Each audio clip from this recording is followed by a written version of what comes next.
Yo, what's up, sports bettors? Alex here, and we have a full slate of MLB baseball on Saturday, 15 games, and I'm going to be taking you through some early plays I'm on.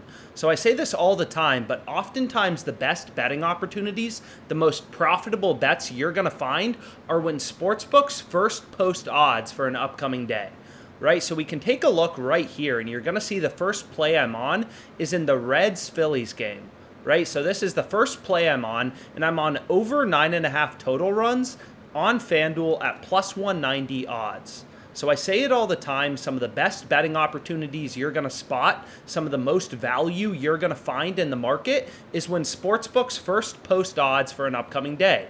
So you can see here, sportsbooks started to open odds. It looks like Pinnacle, if I just pull up the line movement chart, they first opened lines about 6 hours ago. There was some early line movement.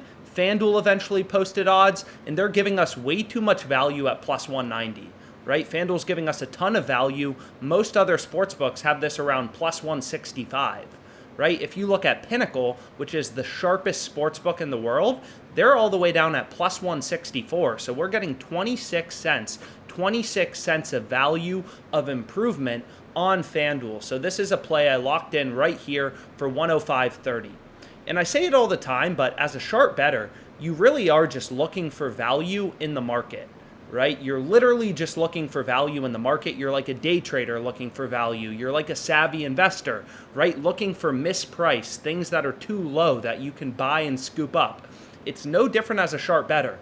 I didn't wake up, or, it's Friday night now, so I shouldn't say wake up. I didn't just randomly decide to bet on Reds Phillies over 9.5 total runs. I looked through the market, and OddsJam, is constantly updating all of these lines.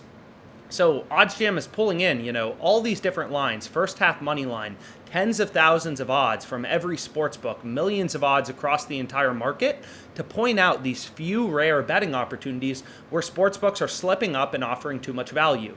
You're really looking for the needle in the haystack, right? Those spots where FanDuel's slipping up and they're offering too much value. And it's all possible because all these sportsbooks, they want to be unique. They want to set lines independently. They all want to do it themselves. Right? They all have different prices from one another. They all have different odds from one another. And if you think about it, it's pretty crazy, right? Like this, for example, is the price of Google, 108.42. If you go to Fidelity, if you go to E-Trade, it's going to be the same price, 108.42, right? This is why sports betting is so fascinating to me and why it's also so profitable, because you have massive discrepancies in prices from book to book. So quite simply, you can imagine, let's say your friend is like, hey, you want to buy Google stock from me for $100? You should be like, of course I want to buy Google for $100 because I know it's trading in the market where millions of people are looking at the price of Google and trading it around. That's the fair price, right? This is the fair price where supply and demand is equal, 108.42. So if your friend let you buy Google for $100, it would be a good deal. Right? But what makes it so easy in sports betting is all these books set lines independently. So we ruthlessly compare the prices, the odds, from book to book, and you look for those few rare betting opportunities where FanDuel or WinBet or whatever book you're betting on is screwing up. So you can see the most profitable play is on FanDuel. Looks like we're getting crazy value to Caesars, 31 cents of improvement to Caesars, 30 cents of value to BetRivers, a lot of value to the entire market. Pinnacle, the sharpest bookmaker, right? You can see the market is crossed. This is an arbitrage play, right? You're not supposed to be able to get the plus number at a higher number than the minus number. So this market's crossed. It's arbitrage, right? So if you had Pinnacle and FanDuel, you could arb this as well. So arbitrage betting is just another betting tool. You can see it right here. Arbitrage betting just means you're betting on an over and an under and to lock in a risk-free profit. So really good value on FanDuel on this play, really high profit margin, 4.3%. So I locked this in, right? And a lot of people will be like, a 4.3% profit margin doesn't seem that good. But a 4.3% profit margin in sports betting is crazy, right? Like if you look at my returns on FanDuel, about 3% so far this year. In 2022, 4.44% profit. In 2023, I'm doing better than, in 2022. So if I move over 2022 right here, if you couldn't see it before, 4.44% according to my bet tracker. So what's crazy about sports betting and what you have to remember, right, is this game is tomorrow. right? People always talk about, oh, invest in the stock market. It goes up roughly 8% a year. But what's crazy about sports betting is if you can have a 4.3% return, every single day, in a week, 4.3 times 7, right? That's a 30% return that you're getting on the capital you're betting every single week, right? So if you're betting $1,000 a day, let's say, and you're placing bets with a 4% profit margin, in a week, you're going to be up roughly $300, right? So this is what's insane about sports betting that you have to remember. Even if you had a 1% ROI on your MLB bets, there's 162 games in the regular season. So if you could have a 1% ROI betting on the MLB, there's 162 games in the regular season. You have an 162% ROI over the course of the season. That obviously beats the stock market, which is 8% a year, if you can earn 162% in the regular season. So this is why it's so powerful as a sharp sports bettor, because these returns, right, these gains stack up quickly. So the way that OddsJam works is pretty simple, right? It just goes to, literally, if you look at FanDuel for one NBA game, so if we just go to the Warriors game tonight, they have player points, right? They have all these alternate player points. FanDuel literally has approximately 50,000, 100,000 odds on their platform at any given time, and they're setting lines independently, so they can't keep everything in check. Right? Sometimes they slip up and they're offering too much value. There's too much surface area for them to cover because they're offering so many markets, so many different sports you can bet on, golf, baseball, all these different player props. They can't keep everything in check. And sometimes they slip up and give you way too much value, which they're doing right here in the Reds-Phillies game, right? Tons of improvement. So that's the first play I went with. So 4.3% profit margin. Again, I bet it for, if I just go over to my bets, so you can see I have a bunch of different plays. I say this all the time, but as a sharp bettor, so here you can see my play for tomorrow, 105.30, is as a sharp bettor, you want to have as many bets as you can on a daily basis.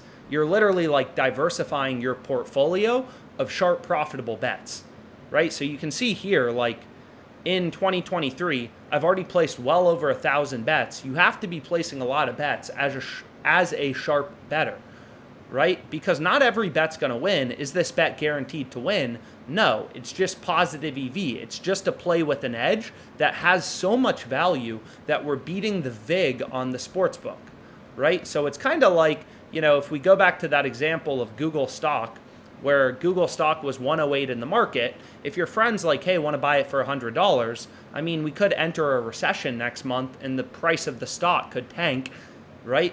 But you're using all the information you have at the time to make good bets, right? You're placing plays with an edge.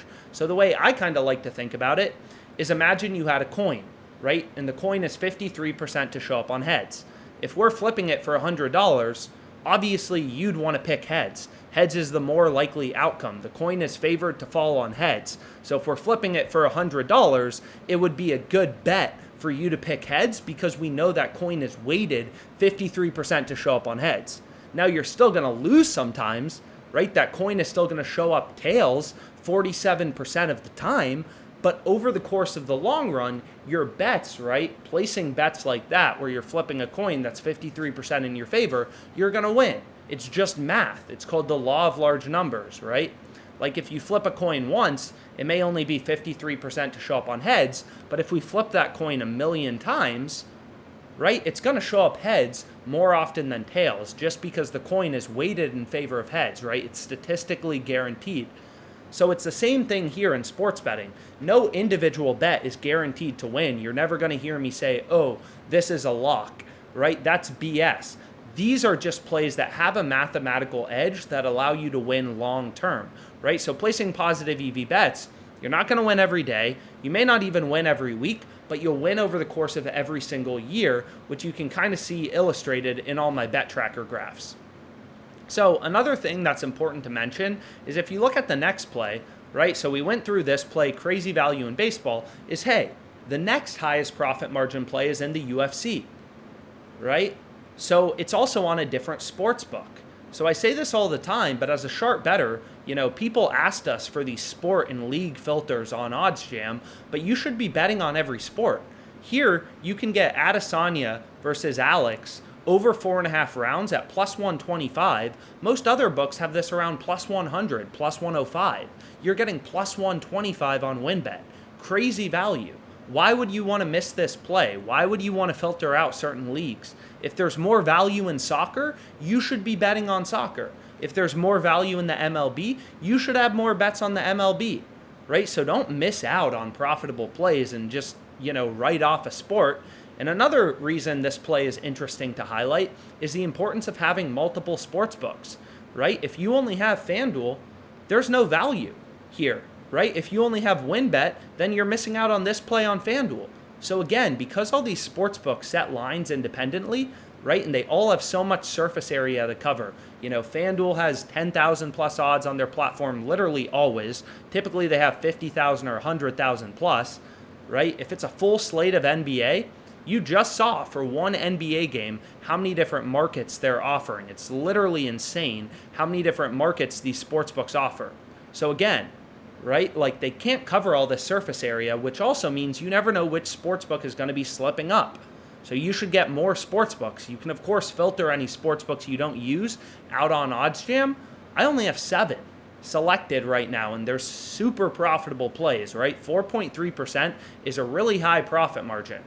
I'm only earning a 3.19% ROI on FanDuel this year, and I'm up over 2K, or about 2K, I apologize.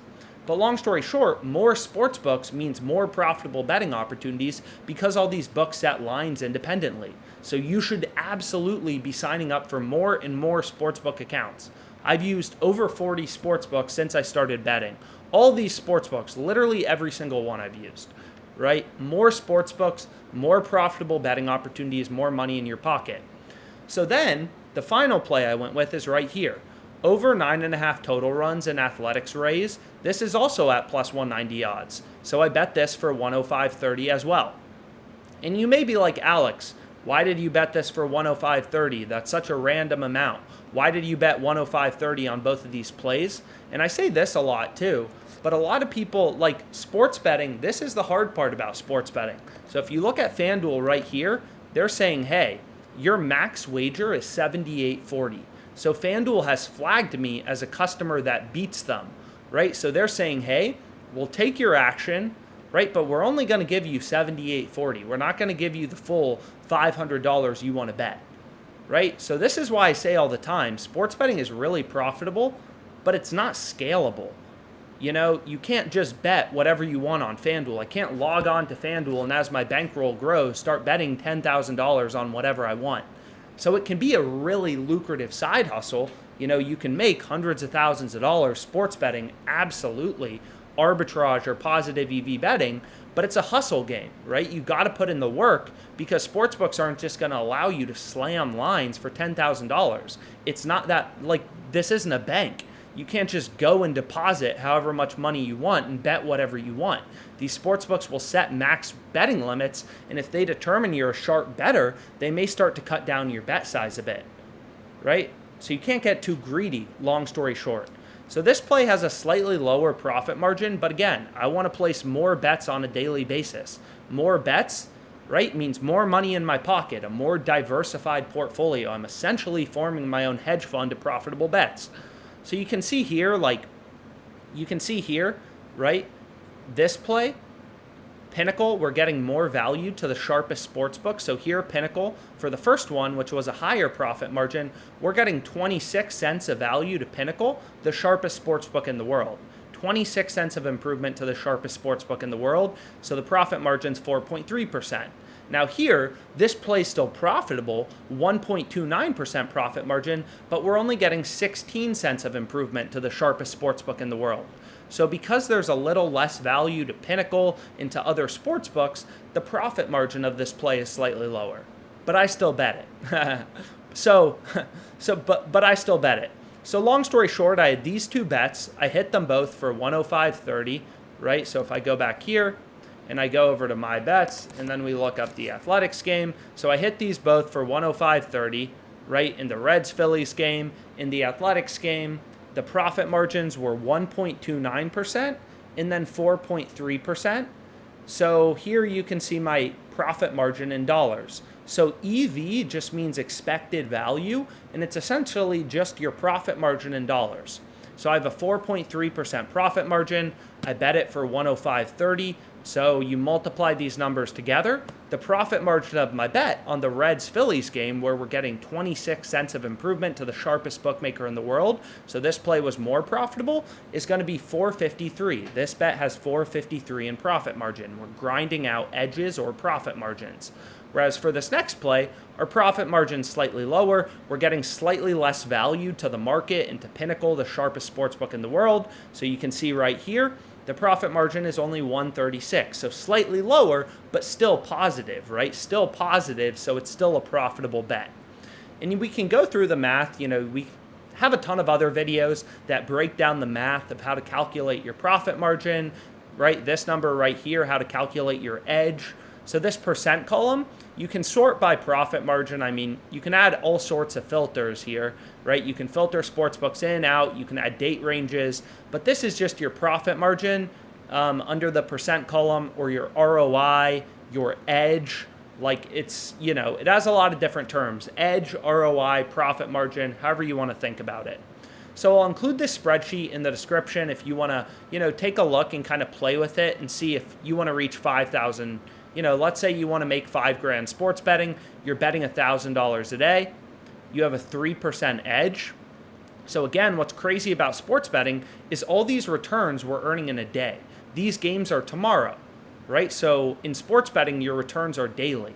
Sometimes, sure, you may be betting on soccer games that are, a few weeks out, or in the NFL, but for the most part, you're betting on games that are tomorrow or today.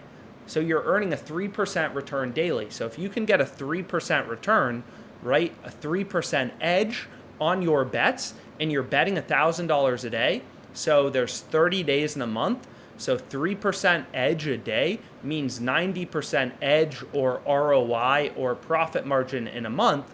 So if you're betting $1,000 a day on plays with 3% edge, 3% profit margin, in a month, you're going to be looking at roughly a 90% return on your $1,000 betting volume, which is $900 of profit per month. So you'll earn, and again, there will be some ups and downs, like you can see here in my FanDuel chart. It's not going to be a linear $900, right? There will be some ups and downs, but over the course of the month, you're going to earn